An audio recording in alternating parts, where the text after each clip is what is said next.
I want you to picture your dad coming home from the hospital, all of a sudden needing more help. You know what he needs. You know what safe care looks like, and you know how to provide it. The problem is that your mom and dad live 90 minutes away, and they don't want to move.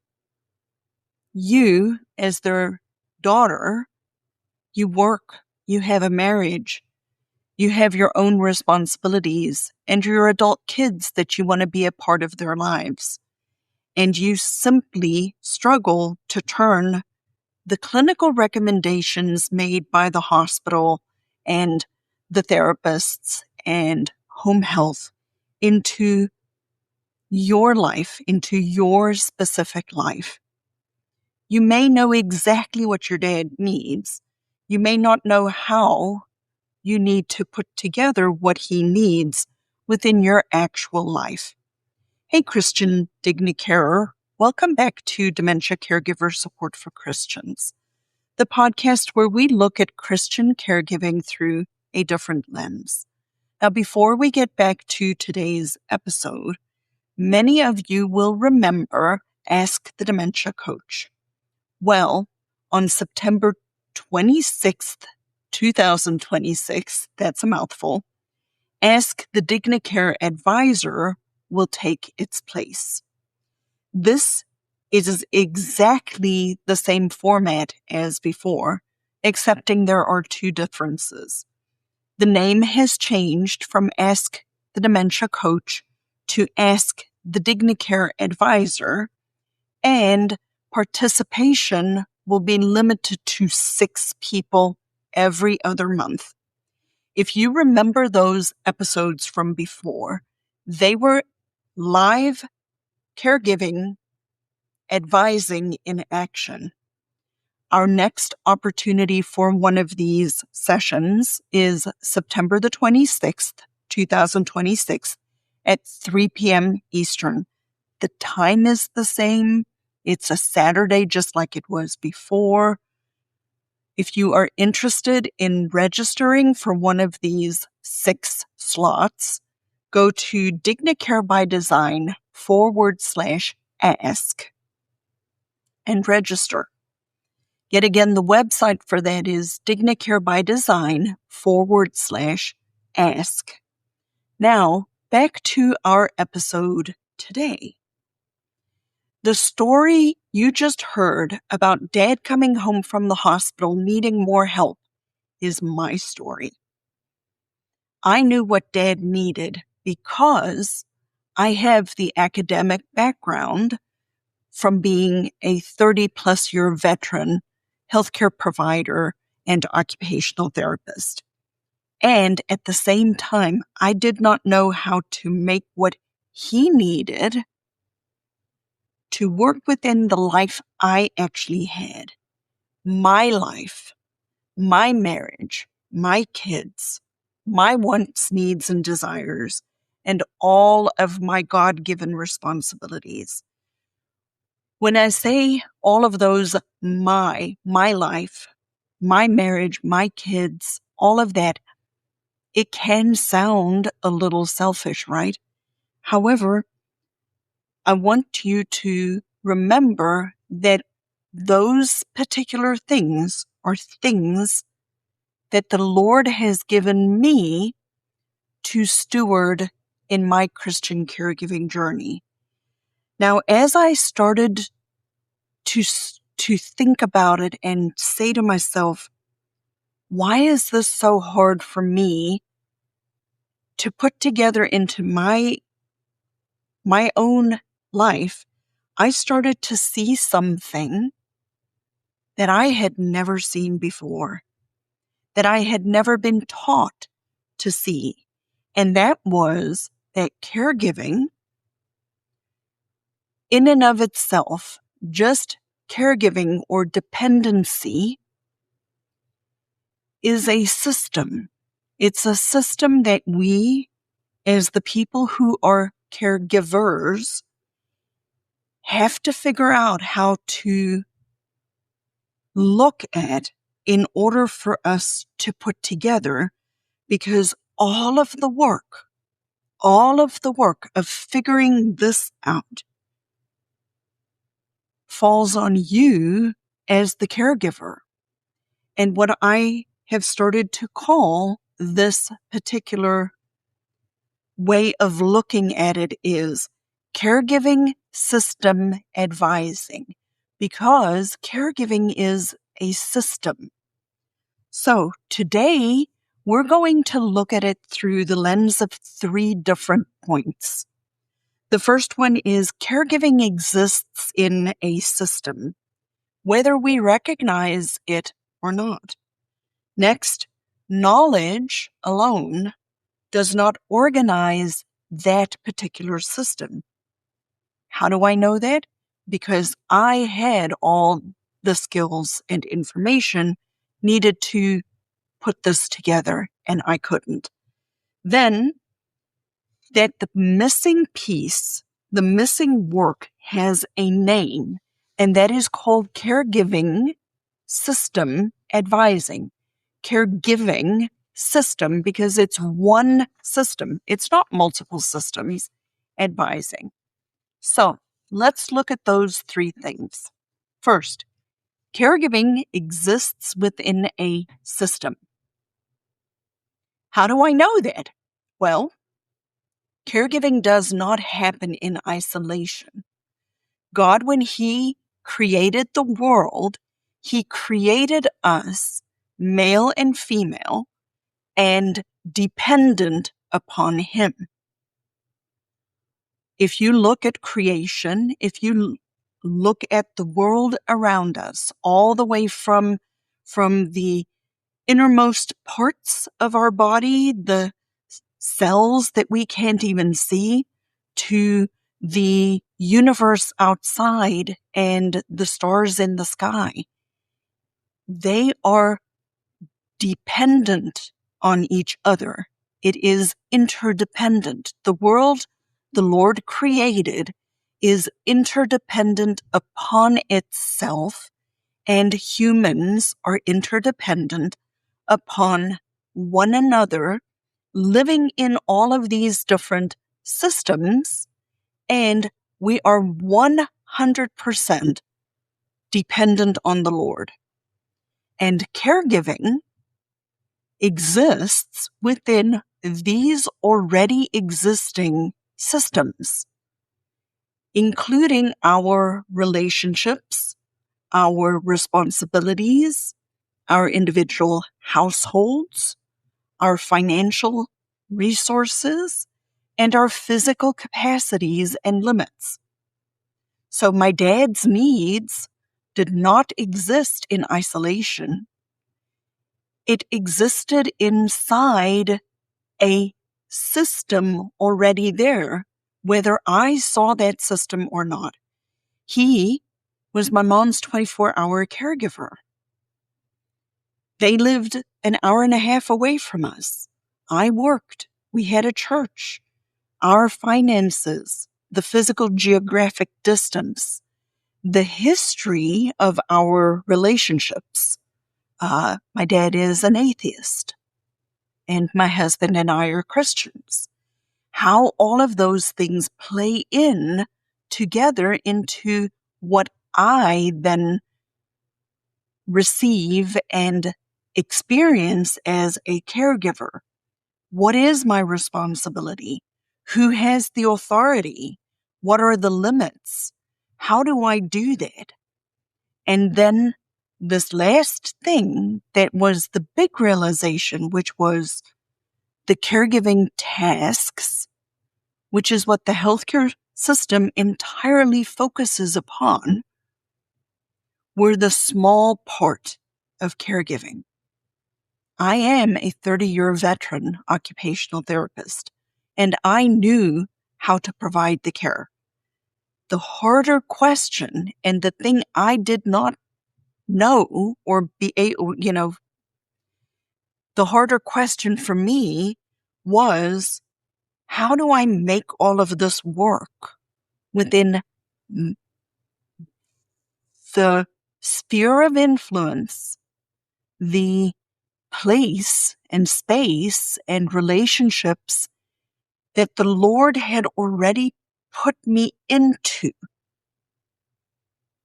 And I couldn't figure it out. So I did what most people do when they don't know what they're doing. I started learning. I started researching. I started researching because I had all of the skills as an occupational therapist. I knew how to do the transfers, how to run the meds, how to do all of those things. And I felt overwhelmed. And so the logical conclusion for me at that point became, well, if you don't know, you know the skills. If you're stressed as a caregiver, if you're overwhelmed as a caregiver, you don't understand what it means to be a caregiver. So I started researching caregiver burnout, what it means to be a caregiver. And then that leads us to the second point, that knowledge did not actually organize the caregiving system. Knowledge did not organize it. Like I said, I had knowledge. I'm an occupational therapist. I understand transfers. I understand the disease process. I understand all of the independent resources and different places and spaces, the finances, the legal structure of this whole thing, the insurance system in the United States that I was navigating, the actual skills of how to help him take a shower, what is better, home health or outpatient, or how to get him into rehab. I knew all of those things. And yet when it happened to me, I got overwhelmed. And I know this isn't about me, but I'm pointing this out because knowledge alone was not enough for me to figure out what to do to organize the system that caregiving is. It wasn't the tasks that overwhelmed me. It wasn't even in hindsight navigating the system that overwhelms me or that overwhelmed me. And what I mean by the system, I'm talking about the healthcare system, the discharge placement stuff, the insurance, the picking up the medication, all of that. I could do that. And I spent hours learning and preparing and understanding and putting together professional presentations on caregiver burnout because I believed entirely that caregiving would be easier if I just knew more. But guess what? Knowledge didn't tell me what makes a difference right now. Knowledge didn't tell me what effects this decision is going to have on that decision. Knowledge didn't tell me exactly what I was responsible for or exactly how the authority that I have as the DPOA plays out in this system. Knowledge did not tell me and my husband how we could realistically carry this specific, providentially assigned calling of being a caregiver because it is a calling. It is something the Lord places in our lives. It's not random. It didn't happen randomly. Not even if it's dementia. Not even if it's the worst situation you can conceive in your life. All of those things are for God's glory and for your and my good. I don't understand it all the time, but I know it to be true. Knowledge didn't tell me what I could keep the same and what I actually had to change. Knowledge didn't tell me what to do first. Knowledge didn't tell me what could wait in our specific situation. Our family system at that point can show you that knowledge wasn't the solution. We had to make difficult decisions. We had to weigh decisions and anticipate and plan. And we made the best next step that we could, right? We moved my parents in with us for about 2 months. Then we moved them back home. We tried the long distance caregiving thing. In our particular situation, it did not work. And so as an adult, I cannot force another adult to do something that they don't want to do, but I sure can make decisions that impact my life if it makes it easier for me. And so that's what we did. We moved closer, and that arrangement worked for several years. We made the next decision. We started helping a little bit more. My mom had a massive major medical episode, sequential episodes, for lack of a better word, a season where she was going through multiple medical things all at the same time. And then she passed away. And right after that, my dad's dependency, his ability to do things by himself, started to change. So yet again, we looked at our entire caregiving system, my husband and I, because we are one. And we decided to move in with my dad, who is an atheist. That's a whole other conversation. We had to have clarity. We had to be on the same page. We had to look at all of these different aspects. And guess what? Knowledge about dementia, knowledge about caregiving, knowledge about how much money was in the bank, none of those actually fixed the problem. I needed to make faithful decisions based on what the Lord had given me to do right then and there, and make the best decision I could.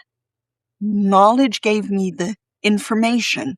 It gave me the facts, but it did not give those facts the meanings, the priorities, consider the relationships, or actually order it in our life that the Lord had given us to steward. That then made a realization for me, because I kept praying and asking the Lord to please show me what I was missing. If it's not knowledge that makes caregiving hard, what's missing?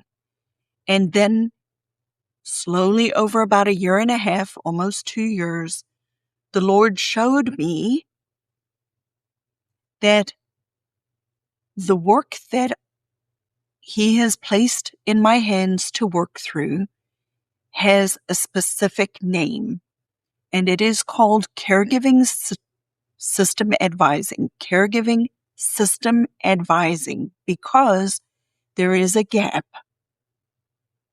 There is a gap between knowledge, application, and integration. You and I, dear listener, are the ones that have to integrate all of the recommendations, all of the different systems that are competing in your family, in your caregiving system. You're the one that has to put those pieces together. So I started to see that caregiving is a system. There are needs, individual needs, different players, different people. Each person has different responsibilities. There are competing authorities sometimes. We're trying to put together worldviews as well as preferences. Every family has different resources. And guess what? The 56 years in September family baggage in relationships definitely come out in the caregiving system. All of us have limits. Systems have limits. If you overload a system, it falls apart. Ask anybody whose air conditioning system in the middle of South Carolina at 95 degrees decides on a Saturday afternoon at 5 o'clock to fall apart, will understand that a system has limits. It has constraints. And a system has to be able to put together outside recommendations and requirements. The work is more than just knowing and learning. The work requires interpretation, looking at what belongs where, organizing and reorganizing your response, ordering it, looking at when to do what. It makes a difference between whether a $25 physical therapy appointment copay and physical therapy right now in your caregiving system makes sense. It may not. And ordering your very next step,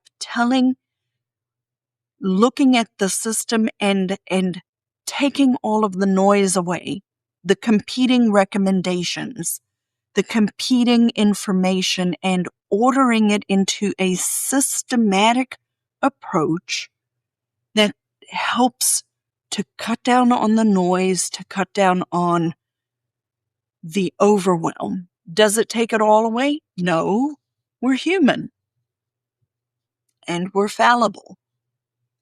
But then after that, I also started to notice not only just this gap in myself, but in most of the caregivers coming to see me. They all had researched. They were knowledgeable. They'd read books. They had listened to podcasts, maybe even this one at the beginning. They were healthcare providers. I have an inordinate amount of healthcare providers who are my clients, nurse practitioners, physical therapists, physicians. Why does a healthcare provider become my client? It's because a healthcare provider has knowledge, but the knowledge doesn't tell them what to do in their own specific situation.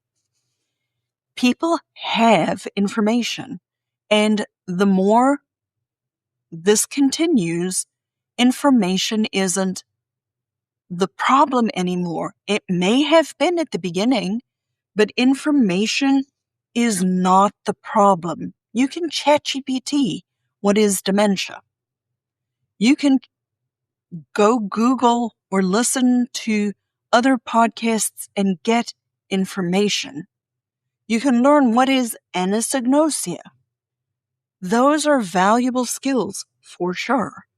And then we take that and then we're trying lots of action to make all of this work in a system that we haven't even noticed or recognized or called a system. So these caregivers could understand their individual problems and guess what? Still not know what their caregiving system actually required. That work I call caregiving system advising.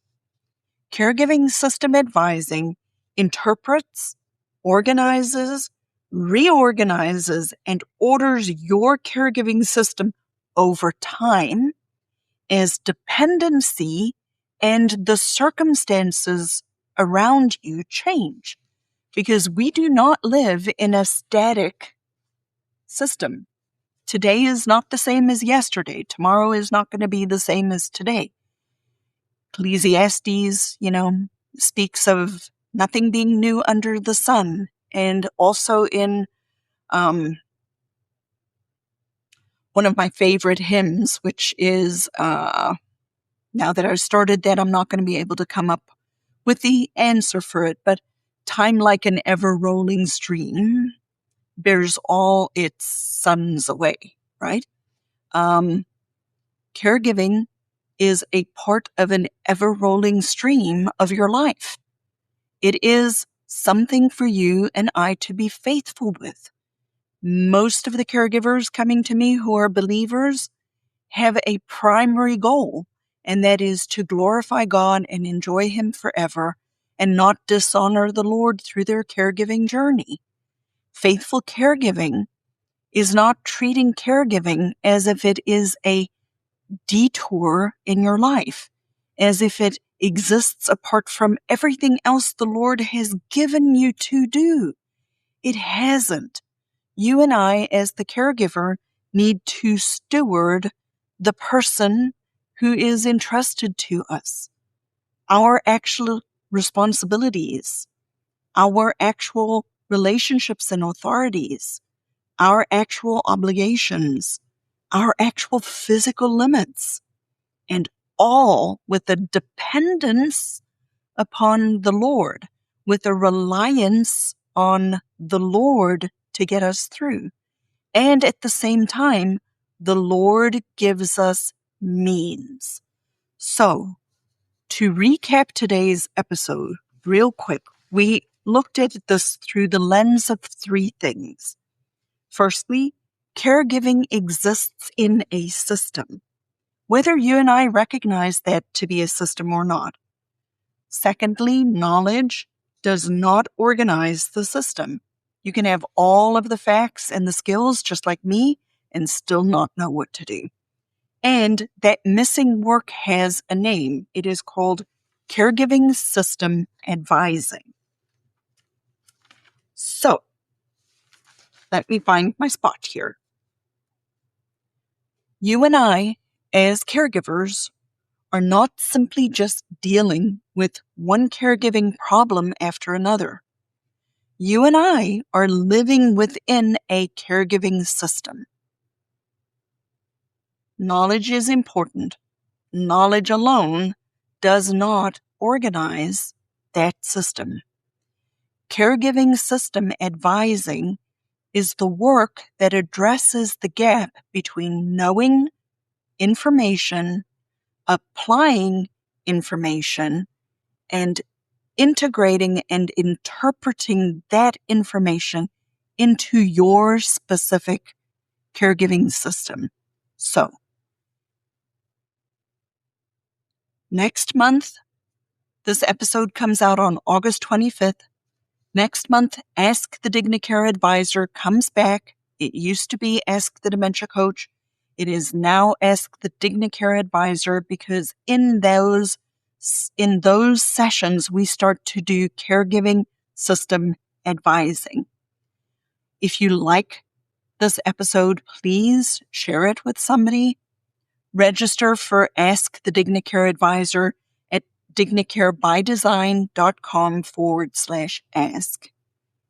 The next session is September the 26th at 3 p.m. There are only 6 slots.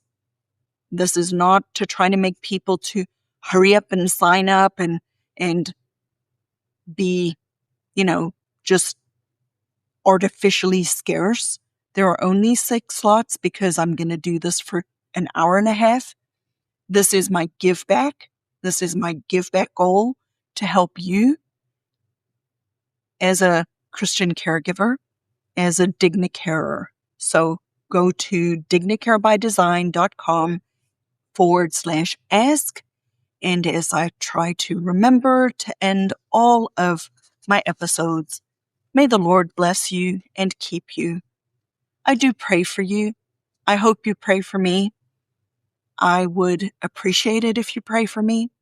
Not only am I the host of this podcast, but I am also a mom, a wife, a business owner, and most importantly, a child of God and the primary caregiver of my dad, who is an atheist, who I pray for every day, and I ask you to pray for him as well. May the Lord bless you and keep you, and I hope to see you in the next episode.